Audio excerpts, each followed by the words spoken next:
ایک صحابی حضرت سعید بن عامر ہیں، حضرت عمر فاروق رضی اللہ تعالیٰ عنہ نے حضرت سعید بن عامر رضی اللہ تعالیٰ عنہ کو گورنر بنانا چاہتا حمص کا. انہوں نے کہا میں نہیں بنتا. فرمایا مجھے تم لوگوں نے بنا دیا ہے، خود گورنریاں بھی قبول نہیں کرتے. چلے گئے حضرت سعید بن عامر، گورنر بن گئے، صوبے کے گورنر. مال غنیمت میں سے کچھ زیادہ مال مدینہ شریف میں جمع ہوا تو حضرت عمر نے مختلف صوبوں سے غریبوں کی لسٹیں منگوائیں. حضرت سعید بن عامر کے صوبے کے کچھ خاص لوگوں کو آپ نے لکھا کہ تمہارے صوبے میں جو غریب ہیں ان کی لسٹیں بھیج دو. تو جب لسٹ آئی تو اس میں پہلا نام حضرت سعید بن عامر کا بھی تھا. کہا ہمارے گورنر کے پاس پہننے کو کپڑا کوئی نہیں، کھانے کو روٹی کوئی نہیں. حضرت عمر بیٹھ کے رو پڑے. فرمایا تمہارا گورنر بھی مسکین ہے. اشرفیوں کی ایک تھیلی بھر کے حضرت عمر نے بھیجی. حضرت سعید بن عامر کے پاس جب گئی تو کہنے لگے انا للہ و انا الیہ راجعون. آپ کی اہلیہ کہنے لگی خیریت ہے؟ کہیں امیر المومنین حضرت عمر کا وصال تو نہیں ہو گیا؟ فرمانے لگے نہیں. تو فرمانے لگی کوئی آفت تو نہیں آ گئی؟ کہا نہیں. انا للہ کیوں پڑھا؟ ولی مانس دیکھنا میرے پاس دنیا آ گئی ہے، میں نے تو جان چھڑائی تھی اس سے، کہ میرے پیچھے بھاگتی ہے. حضرت سعید بن عامر نے سارا مال وہیں اللہ کے حضور خیرات کر دیا.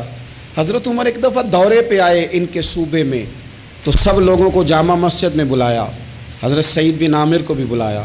ابن الجوزی لکھتے ہیں کہ حضرت عمر نے فرمایا لوگوں تمہیں اپنے گورنر سے کوئی شکایت تو نہیں؟ تو لوگوں نے کہا 4 شکایتیں. ایک تو ہمارے گورنر صاحب جب شروع میں آئے تھے تو فجر کی نماز کے بعد ہی آ کے لوگوں کے بیچ بیٹھ جاتے تھے. اب اشراق چاشت کے وقت آتے ہیں، سورج پورا طلوع ہو جاتا ہے تو حضرت سعید بن عامر رضی اللہ عنہ آتے ہیں. اور دوسری شکایت یہ ہے کہ صرف دن میں ملتے ہیں، رات کو ملتے ہی نہیں. اور تیسری شکایت یہ ہے کہ ہفتے میں ایک پورا دن ہوتا ہے ملاقات ہی نہیں کرتے. اور چوتھی شکایت یہ ہے کہ کبھی کبھی بیٹھے بیٹھے رونے لگتے ہیں اور بے ہوش ہی ہو جاتے ہیں. آپ نے ایسا شخص گورنر بنا دیا جو دیوانہ ہے.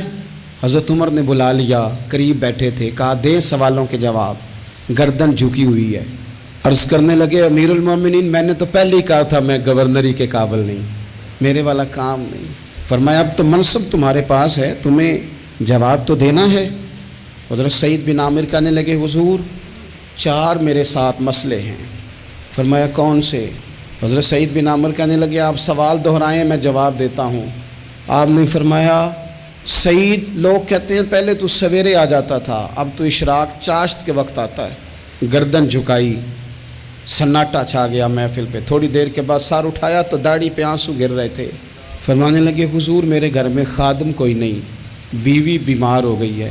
میں نہ سویرے اٹھتا ہوں، آٹا گوندتا ہوں، روٹیاں پکاتا ہوں، گھر میں جھاڑو دیتا ہوں، باہر آنے میں دیر ہو جاتی. پہلے جواب پر ہی لوگ رونے لگے، آنسو نکلنے لگے. حضرت عمر رضی اللہ تعالیٰ عنہ بھی روئے. پھر فرمایا کہ سعید تو دن کو ملتا ہے تو رات کو کیوں نہیں ملتا؟ اپنی داڑھی پکڑ لی. کہنے لگے عمر ساری سفید ہو گئی ہے، اب تو لگتا ہے پھل پک گیا ہے، پتہ نہیں وہ کب مجھے کہے گا واپس آ جا. میں نے نہ دن مخلوق کے لیے رکھا ہے، رات اپنے رب کے لیے رکھی ہوئی ہے، مجھے تکلیف نہ دی جائے. گورنر کی بات کر رہا ہوں. پھر کہا سعید یار ہفتے میں ایک دن ملتے کیوں نہیں؟ تو کہنے لگے عمر یہ میرے رب کے ساتھ پردہ ہے، اسے نہ کھولا جائے. میرا پردہ ہے نا، میں نے اپنے رب کے ساتھ اپنے پردے رکھے ہوئے ہیں.